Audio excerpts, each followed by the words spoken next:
Hello friends, ಎಲ್ಲರಿಗೂ ನಮ್ಮ ಅಮ್ಮನ ಅಡುಗೆಗೆ ಸ್ವಾಗತ. ನೀವೇನಾದರೂ ಹೊಸದಾಗಿ ನಮ್ಮ ಚಾನಲ್ನ ನೋಡ್ತಾ ಇದ್ದೀರಾ, ನಮ್ಮ ಅಮ್ಮನ ಅಡುಗೆ ಚಾನಲ್ನ ಸಬ್ಸ್ಕ್ರೈಬ್ ಮಾಡ್ಕೊಳ್ಳಿ, ಹಾಗೆ ಪಕ್ಕದಲ್ಲಿ ಬರುವ ಬೆಲ್ಲೈಕನ್ನ ಕ್ಲಿಕ್ ಮಾಡ್ಕೊಳ್ಳಿ. ಇವತ್ತು ನಾನು ಮಾಡ್ತಾ ಇರುವಂಥ ರೆಸಿಪಿ ಸ್ಪೈಸಿಯಾಗಿರುವಂತಹ ಚಿಕನ್ ಫ್ರೈ ಮಾಡ್ತಾ ಇದ್ದೀನಿ. ತುಂಬಾ ಟೇಸ್ಟಿಯಾಗಿರುತ್ತೆ. ಚಪಾತಿ, ರೋಟಿ, ಅನ್ನದ ಜೊತೆ ಅಂತೂ ಒಳ್ಳೆ ಕಾಂಬಿನೇಷನ್ ಅಂತಲೇ ಹೇಳ್ಬೋದು. ಇವಾಗ ಚಿಕನ್ ಫ್ರೈ ಮಾಡೋದಕ್ಕೆ ಬೇಕಾಗಿರುವ ಇಂಗ್ರೀಡಿಯೆಂಟ್ಸ್ ಇಲ್ಲಿ ನಾನು 2 ಪಲಾವ್ ಎಲೆ ತೊಗೊಂಡಿದ್ದೀನಿ, 4 ಏಲಕ್ಕಿ, ಲವಂಗ 6, ಚಕ್ಕೆ 2 ಇಂಚಸ್ ತೊಗೊಂಡಿದ್ದೀನಿ, ಧನ್ಯಕಾಳು 2 ಟೇಬಲ್ ಸ್ಪೂನ್, 1 ಟೀ ಸ್ಪೂನ್ ಜೀರಿಗೆ, 1 ಟೀ ಸ್ಪೂನ್ ಸೋಂಪು, ಕಸೂರಿ ಮೇಥಿ ಅರ್ಧ ಟೀ ಸ್ಪೂನ್, 1/4 ಟೀ ಸ್ಪೂನ್ ಅಷ್ಟು ಅರಿಶಿನ ಪುಡಿ ತೊಗೊಂಡಿದ್ದೀನಿ, 1 ಟೀ ಸ್ಪೂನ್ ಅಷ್ಟು ಅಚ್ಕಾರದ ಪುಡಿ, 1/4 ಟೀ ಸ್ಪೂನ್ ಅಷ್ಟು ಕಾಳುಮೆಣಸು ಪುಡಿ, ಕರಿಬೇವು 2 ಟೇಬಲ್ ಸ್ಪೂನ್, ಹಸಿಮೆಣಸಿನಕಾಯಿ 2, ಕೊತ್ತಂಬರಿ ಸೊಪ್ಪು 1 ಟೇಬಲ್ ಸ್ಪೂನ್ ಇದ್ರೆ ಚಿಕ್ಕದಾಗಿ ಕಟ್ ಮಾಡಿ ಇಟ್ಕೊಂಡಿದ್ದೀನಿ, ಶುಂಠಿ ಬೆಳ್ಳುಳ್ಳಿ ಪೇಸ್ಟು 1 ಟೇಬಲ್ ಸ್ಪೂನ್, 2 ಈರುಳ್ಳಿನ ಇತರ ಉದ್ದಕ್ಕೆ ಕಟ್ ಮಾಡಿ ಇಟ್ಕೊಂಡಿದ್ದೀನಿ, ಒಣಮೆಣಸಿನಕಾಯಿ 10 ತೊಗೊಂಡಿದ್ದೀನಿ.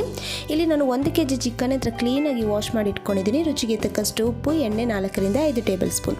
ಮಾಡೋದು ಹೇಗೆ ಅಂತ ನೋಡೋಣ. ಮೊದಲು ನಾನು ಮ್ಯಾರಿನೇಟ್ ಮಾಡ್ಕೊತಾ ಇದ್ದೀನಿ. ಅದಕ್ಕೆ 1 kg ಚಿಕನ್ನ ಈ ಥರ ಮೀಡಿಯಮ್ ಸೈಜಲ್ಲಿ ಕಟ್ ಮಾಡಿ ಕ್ಲೀನಾಗಿ 2-3 ಸತಿ ವಾಶ್ ಮಾಡಿ ಇಟ್ಕೊಂಡಿದ್ದೀನಿ. ಇದಕ್ಕೆ ನಾನು ಅರಿಶಿನ ಪುಡಿ, ಅಚ್ಕಾರದ ಪುಡಿ, ಹಾಗೆಯೇ ರುಚಿಗೆ ತಕ್ಕಷ್ಟು ಉಪ್ಪನ್ನು ಹಾಕ್ಕೊಂಡು ಚೆನ್ನಾಗಿ ಇದೇ ಥರನೇ ಮಿಕ್ಸ್ ಮಾಡ್ಕೊತಾ ಇದ್ದೀನಿ.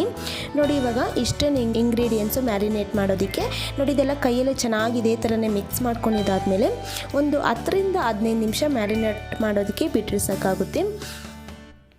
ಇವಾಗ ನಾನು ಸ್ಟವ್ ಹಚ್ಚಿ ಒಂದು ಪ್ಯಾನನ್ನು ಇಟ್ಕೊಂಡಿದ್ದೀನಿ. ಇವಾಗ ನಾನಿಲ್ಲಿ ಡ್ರೈ ಫ್ರೈ ಮಾಡ್ತಾಯಿದ್ದೀನಿ. ಅದಕ್ಕೆ ಈ ಥರ ಸ್ಪೈಸಸ್ ಏನೇನಿದೆ ಎಲ್ಲನೂ ಹಾಕ್ಕೊತಾ ಇದ್ದೀನಿ. ಇವಾಗ ಇದೆಲ್ಲ ಹಾಕಿದಾದ್ಮೇಲೆ ಲೋ ಫ್ಲೇಮಲ್ಲೇ ಫ್ರೈ ಮಾಡ್ಕೋಬೇಕಾಗುತ್ತೆ. ನೋಡಿ, ಇದೇ ಥರನೇ ನಾನು ಲೋ ಫ್ಲೇಮಲ್ಲೇ ಫ್ರೈ ಮಾಡ್ಕೊತಾ ಇದ್ದೀನಿ. 1-2 ನಿಮಿಷ ಲೋ ಫ್ಲೇಮಲ್ಲಿ ಫ್ರೈ ಮಾಡಿಕೊಂಡ್ರೆ ಸಾಕಾಗುತ್ತೆ. ಇವಾಗ ಇದೆಲ್ಲ ಫ್ರೈ ಆಗಿದೆ, ತಣ್ಣಗಾಗೋದಕ್ಕೆ ಬಿಡೋಣ.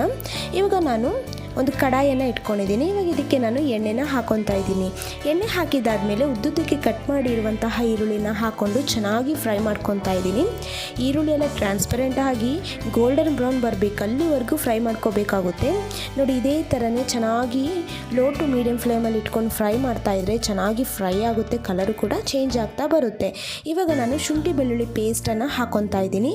ಈರುಳ್ಳಿ ಹಾಕಿ 1-2 ನಿಮಿಷ ಫ್ರೈ ಮಾಡಿದಾದ್ಮೇಲೆ ಶುಂಠಿ ಬೆಳ್ಳುಳ್ಳಿ ಪೇಸ್ಟನ್ನು ಹಾಕ್ಕೊಂಡಿದ್ದೀನಿ. ಇದು ಕೂಡ ಹಸಿ ವಾಸನೆ ಹೋಗಬೇಕು, ಹಾಗೆಯೇ ಕಲರ್ ಚೇಂಜ್ ಆಗಬೇಕು. ನೋಡಿದ್ರಲ್ಲ ಯಾವ ಥರ ಕಲರ್ ಚೇಂಜ್ ಆಗಿದೆ ಅಂತ. ಈ ಥರ ಗೋಲ್ಡನ್ ಬ್ರೌನ್ ಬಂದರೆ ಸಾಕಾಗುತ್ತೆ. ಇವಾಗ ಚಿಕನ್ ಕೂಡ ಒಂದು 10 ರಿಂದ 15 ನಿಮಿಷ ಮ್ಯಾರಿನೇಟ್ ಮಾಡ್ಕೊಂಡು ಆಗಿದೆ. ಇವಾಗ ಈ ಚಿಕನ್ನ ಹಾಕ್ಕೊತಾ ಇದ್ದೀನಿ. ನೋಡಿ, ಇವಾಗ ಚಿಕನ್ ಎಲ್ಲ ಹಾಕಿದ್ದಾದ್ಮೇಲೆ ಚೆನ್ನಾಗಿ ಫ್ರೈ ಮಾಡ್ಕೋಬೇಕಾಗುತ್ತೆ. ಇವಾಗ ಚಿಕನ್ ಮ್ಯಾರಿನೇಟ್ ಮಾಡುವಾಗಲೇ ಉಪ್ಪು ಹಾಕಿರೋದ್ರಿಂದ ಇವಾಗ ಉಪ್ಪು ಹಾಕೋ ಅವಶ್ಯಕತೆ ಇಲ್ಲ. ಇದೇ ಥರನೇ ನಾವು ಚೆನ್ನಾಗಿ ಇದೇ ಫ್ರೈ ಮಾಡಿಕೊಂಡ್ರೆ ಸಾಕಾಗುತ್ತೆ ಫ್ರೆಂಡ್ಸ್. ಇವಾಗ ಇದೆಲ್ಲ ಚೆನ್ನಾಗಿ ಫ್ರೈ ಆಗ್ತಾ ಇರಲಿ. ಅಷ್ಟೊತ್ತರಲ್ಲಿ ಇಲ್ಲಿ ನಾನು ಮೊದಲೇ ಫ್ರೈ ಮಾಡಿ ಇಟ್ಕೊಂಡಿದ್ನಲ್ಲ, ಇದೆಲ್ಲ ತಣ್ಣಗಾಗಿದೆ. ಇವಾಗ ಇದನ್ನು ಡ್ರೈ ಪೌಡರ್ ಮಾಡ್ಕೊಂಡು ಬರ್ತೀನಿ. ಇವಾಗ ಇದೆಲ್ಲ ನಾನು ಮಿಕ್ಸಿ ಜಾರ್ಗೆ ಹಾಕ್ಕೊಂಡು ಪೌಡರ್ ಮಾಡ್ಕೊಂಡು ಬರ್ತೀನಿ. ಇವಾಗ ನೋಡಿ, ಇದೆಲ್ಲ ಪೌಡರ್ ಆಗಿದೆ. ಫೈನ್ ಪೌಡರ್ ಆಗಿ ಮಾಡ್ಕೋಬೇಕಾಗುತ್ತೆ. ಈ ಪೌಡರ್ ನೀವು ಮೊದಲೇ ಮಾಡಿ ಇಟ್ಕೊಂಡು ಸ್ಟೋರ್ ಮಾಡಿ ಇಟ್ಕೊಂಡ್ರೆ ಈ ಥರ ಚಿಕನ್ನು ನಾವು ಕ್ವಿಕ್ಕಾಗಿ ಮಾಡ್ಕೋಬೋದು. ಇವಾಗ ನೋಡಿ, ಚಿಕನ್ ಎಲ್ಲ ಚೆನ್ನಾಗಿ ಬೇಯ್ತಾ ಇದೆ. ಈ ಟೈಮಲ್ಲಿ ನಾನು ಹಸಿಮೆಣಸಿನಕಾಯಿ, ಕರಿಬೇವನ್ನು ಹಾಕ್ಕೊಂಡು ಇದೇ ಥರನೇ ಮಿಕ್ಸ್ ಮಾಡ್ಕೊತಾ ಇದ್ದೀನಿ. ನಾನಿಲ್ಲಿ ಚಿಕನ್ಗೆ ನೀರು ಹಾಕ್ತಾ ಇಲ್ಲ, ಯಾಕಂದರೆ ಚಿಕನಲ್ಲೇ ನೀರಿನ ಅಂಶ ಇರೋದ್ರಿಂದ ಅದು ಇದೇ ಥರ ಲೋ ಟು ಮೀಡಿಯಮ್ ಫ್ಲೇಮಲ್ಲೇ ನಾವು ಚೆನ್ನಾಗಿ ಫ್ರೈ ಮಾಡಿಕೊಂಡ್ರೆ ಚೆನ್ನಾಗಿ ಬೇಯುತ್ತೆ. ಇವಾಗ ನೋಡಿ, ನೀರೆಲ್ಲ ಒಂದು ಸ್ವಲ್ಪ ಬಿಟ್ಟಿದೆ. ಇದೇ ಥರನೇ ಆವಾಗವಾಗ ಕೈ ಆಡಿಸ್ತಾ ಇರಬೇಕು.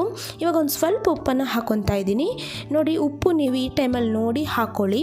ಮೊದಲೇ ಉಪ್ಪು ಹಾಕಿರೋದ್ರಿಂದ ಇವಾಗ ಒಂದು ಸ್ವಲ್ಪ ಉಪ್ಪು ಬೇಕಾಗಿತ್ತು, ಅದಕ್ಕೆ ಉಪ್ಪನ್ನು ಹಾಕ್ಕೊಂಡು ಚೆನ್ನಾಗಿ ಇದೇ ಥರನೇ ಮಿಕ್ಸ್ ಮಾಡಿಕೊಂಡು ಮತ್ತೆ ನಾನು 10 ರಿಂದ 15 ನಿಮಿಷ ಬಿಡ್ತಾ ಇದ್ದೀನಿ ಬೇಯೋದಕ್ಕೆ. ನೋಡಿ ಫ್ರೆಂಡ್ಸ್, ಇವಾಗ ಒಂದು 10 ರಿಂದ 15 ನಿಮಿಷ ಆಗಿದೆ, ಚೆನ್ನಾಗಿ ಬೆಂದಿದೆ.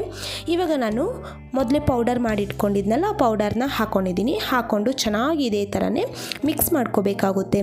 ನೋಡಿ, ಇವಾಗ ಈ ಪೌಡರ್ ಎಲ್ಲ ನೀವು ಮೊದಲೇ ಈ ಥರ ಟೈಮ್ ಸಿಕ್ಕಿದಾಗ ಮಾಡಿ ಸ್ಟೋರ್ ಮಾಡಿ ಇಟ್ಕೊಂಡ್ರೆ ನಿಮಗೆ ಕ್ವಿಕ್ಕಾಗಿ ಯಾವಾಗ ಬೇಕೋ ಆವಾಗ ಈ ಪೌಡರ್ ಹಾಕ್ಕೊಂಡು ಚಿಕನಲ್ಲಿ ಈ ಥರ ರೆಸಿಪಿ ಮಾಡ್ಬೋದು, ತುಂಬ ಚೆನ್ನಾಗಿರುತ್ತೆ.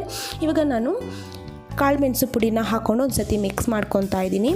ನೋಡಿ, ಖಾರ ಯಾವ ಥರ ಬೇಕೋ ಆ ಥರ ನೋಡಿ ನೀವು ಮಾಡ್ಕೋಬೋದು. ಇವಾಗ ನಾನು ಲಾಸ್ಟಿಗೆ ಕಸೂರಿ ಮೇಥಿ ಇದರ ಕೈಯಲ್ಲಿ ಕ್ರಷ್ ಮಾಡಿ ಹಾಕ್ಕೊತಾ ಇದ್ದೀನಿ. ಇದರ ಕಸೂರಿ ಮೇಥಿ ಹಾಕೋದ್ರಿಂದ ಒಳ್ಳೆ ಟೇಸ್ಟ್ ಇರುತ್ತೆ.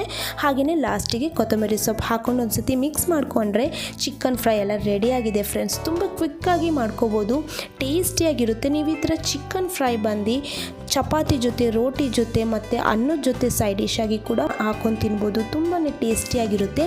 ಇವಾಗ ನಾನು ಸರ್ವಿಂಗ್ ಬೌಲಲ್ಲಿ ಹಾಕ್ಕೊಂಡಿದ್ದೀನಿ. ನೋಡಿದ್ರಲ್ಲ ಎಷ್ಟು ಕ್ವಿಕ್ಕಾಗಿ ಮಾಡ್ಕೋಬೋದು ಅಂತ. ತುಂಬಾ ಟೇಸ್ಟ್ ಟೇಸ್ಟಿಯಾಗಿರುತ್ತೆ. ನಿಮಗೆ ಈ ರೆಸಿಪಿ ಇಷ್ಟ ಆಗಿದ್ರೆ ನೀವು ಕೂಡ ಮನೇಲಿ ಒಂದ್ಸತಿ ಟ್ರೈ ಮಾಡಿ ಹೇಗೆ ಬಂತು ಅಂತ ಕಮೆಂಟ್ ಮಾಡಿ.